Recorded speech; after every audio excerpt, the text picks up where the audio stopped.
সমস্ত প্রশংসা মহান আল্লাহ তাআলার জন্য, যিনি আসমান ও জমিনের স্রষ্টা, যিনি আলোকে অন্ধকার থেকে আলাদা করেছেন, জীবন দিয়েছেন মৃত মাটিকে, আর দুনিয়ার প্রতিটি জীবকে দিয়েছেন নিজ নিজ উদ্দেশ্য।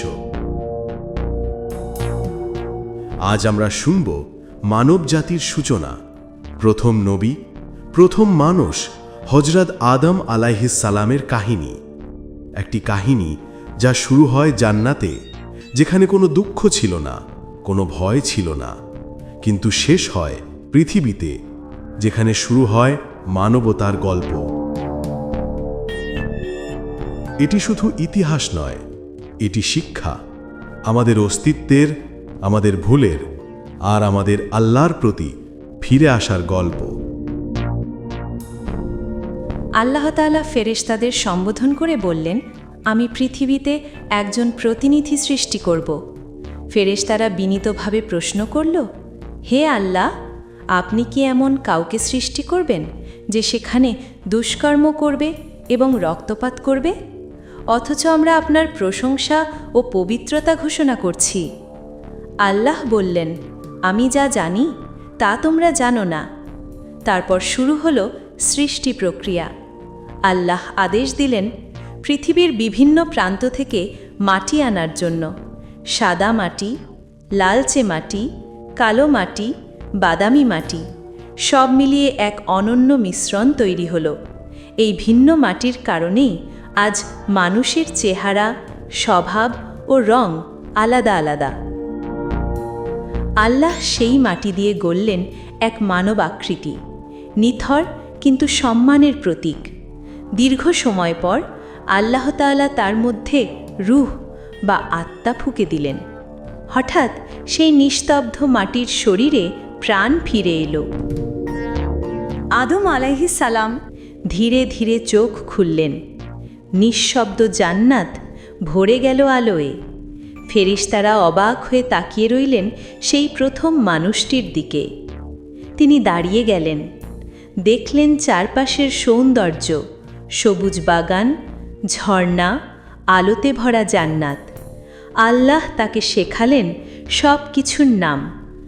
আদম আলাইহিস সালাম হলেন পৃথিবীর প্রথম নবী, জ্ঞান ও বুদ্ধির প্রতীক।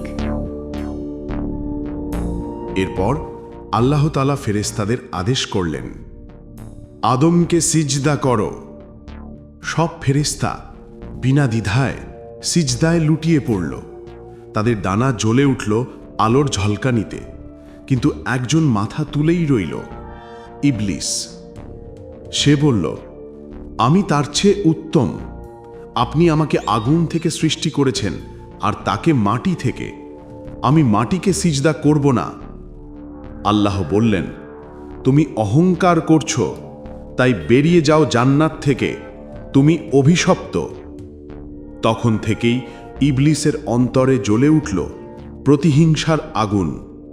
সে চিৎকার করে বলল, হে আল্লাহ, আমাকে কিয়ামত পর্যন্ত সময় দিন, আমি আপনার বান্দাদের বিপথে চালিত করব।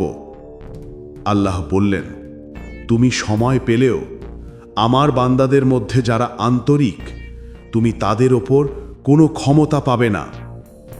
এইভাবেই শুরু হয় চিরন্তন সংঘাত, মানুষ ও শয়তানের, আল্লাহর নির্দেশ ও অবাধ্যতার মধ্যে। আদম আলাইহিস সালাম একা ছিলেন জান্নাতে। তার মনে নিঃসঙ্গতা। আল্লাহ তার এক পাঁজর থেকে সৃষ্টি করলেন হাওয়া আলাইহাস সালামকে, যেন আদম একা না থাকেন। হাওয়া আলাইহিস সালাম ছিলেন বিনয়ী, নম্র আর দয়ালু। তারা দুজন জান্নাতে চলতে লাগলেন পাশাপাশি। সবুজ বাগান, রঙিন ফল, পাখির ডাক, স্বচ্ছ নদীর ধারা, কোনো কষ্ট নেই, কোনো অভাব নেই। আল্লাহ বললেন, তোমরা জান্নাতের সব ফল খাও, সব আনন্দ উপভোগ করো, তবে ওই নির্দিষ্ট গাছের কাছে যেও না। যদি যাও তাহলে তোমরা সীমালঙ্ঘনকারী হবে। এই ছিল একটি পরীক্ষা, আনুগত্যের পরীক্ষা। কিন্তু শয়তান অপেক্ষা করছিল। সে জানত এটাই সুযোগ প্রতিশোধের। সে রূপ বদলে জান্নাতে প্রবেশ করল এবং ধীরে ধীরে আদম ও হাওয়ার কাছে এলো। সে বলল, আমি তোমাদেরকে এমন একটি গাছের কথা বলি যার ফল খেলে তোমরা অমর হবে এবং ফেরেশতাদের মতো মর্যাদা পাবে। আদম আলাইহিসসালাম প্রথমে দ্বিধায় পড়লেন। তারা জানতেন আল্লাহ নিষেধ করেছেন, কিন্তু শয়তান শপথ করে বলল, আমি তোমাদের কল্যাণ চাচ্ছি। তার কৌশল সফল হল। অবশেষে তারা নিষিদ্ধ ফল খেয়ে ফেললেন। সেই মুহূর্তেই তাদের লজ্জাস্থান প্রকাশ পেল। তারা জান্নাতের পাতায় নিজেদের ঢাকতে লাগলেন। লজ্জা, ভয়, অনুতাপ সব একসাথে ভর করল তাদের হৃদয়ে। আল্লাহর ডাক এলো, আমি কি তোমাদের ওই গাছ থেকে বারণ করিনি আর বলিনি শয়তান তোমাদের প্রকাশ্য শত্রু? আল্লাহ বললেন, তোমরা সবাই এখান থেকে নেমে যাও। পৃথিবীতে তোমরা একই অপরের শত্রু হবে। সেখানে কিছু সময়ের জন্য বাস করবে, রিজিক পাবে, তারপর আমার কাছে ফিরে আসবে। আদম আলাইহিসসালাম ও হাওয়া আলাইহিসসালাম কেঁদে উঠলেন। তাদের চোখে অপরাধ বোধ, অন্তরে অনুতাপ। জান্নাত থেকে বিদায় নেওয়ার মুহূর্তে পুরো স্বর্গ কেঁপে উঠল আলোয়। আদম আলাইহিসসালাম অবতরণ করলেন পাহাড়ে, হাওয়া আলাইহিসসালাম অন্য স্থানে, পৃথিবীর দুই প্রান্তে। একজন একাকী, আরেকজন বিচ্ছিন্ন। পৃথিবীর বাতাসে তখন প্রথম মানুষের শ্বাস মিশে গেল। বছরের পর বছর তারা আল্লাহর ক্ষমা প্রার্থনা করলেন। অবশেষে তারা একত্র হলেন আরাফাতের ময়দানে। এ যেন মানুষের প্রথম মিলন, ভালোবাসা ও ক্ষমার প্রতীক। আদম আলাইহিসসালাম দীর্ঘ সময় কেঁদে তওবা করতে থাকলেন। তিনি বললেন, হে আমাদের প্রতিপালক, আমরা নিজেদের ওপর অন্যায় করেছি। যদি আপনি আমাদের ক্ষমা না করেন, আমরা ক্ষতিগ্রস্তদের অন্তর্ভুক্ত হব। আল্লাহ তার তওবা কবুল করলেন। আল্লাহ বললেন, যখনই আমার বান্দারা ভুল করবে এবং তওবা করবে, আমি ক্ষমা করব। আদম আলাইহিসসালাম পৃথিবীতে জীবন শুরু করলেন। তার সন্তানরা জন্ম নিল। মানুষ ছড়িয়ে পড়ল পৃথিবীর প্রান্তে প্রান্তে। তিনি মানুষকে শিখালেন আল্লাহর উপাসনা, ন্যায়, দয়া এবং তওবার পথ। তার জীবন আমাদের শেখায় ভুল করা মানুষের প্রকৃতি, কিন্তু ক্ষমা করা আল্লাহর গুণ। হজরত আদম আলাইহিসসালামের এই কাহিনী মানব ইতিহাসের সূচনা।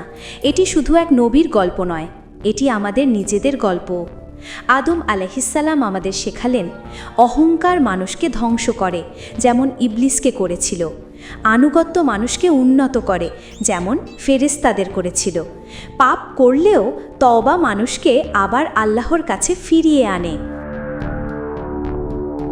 আজও পৃথিবীতে সেই শিক্ষা প্রযোজ্য।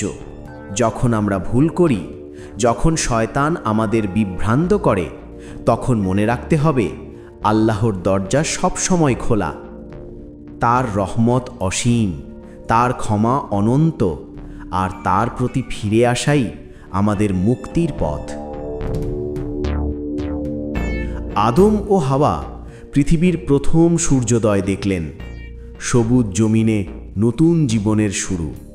মানব ইতিহাসের প্রথম অধ্যায় এখানেই শেষ, কিন্তু এটি শুরু করে এক চিরন্তন বার্তা যে আল্লাহর দিকে ফিরে আসাই প্রকৃত শান্তি।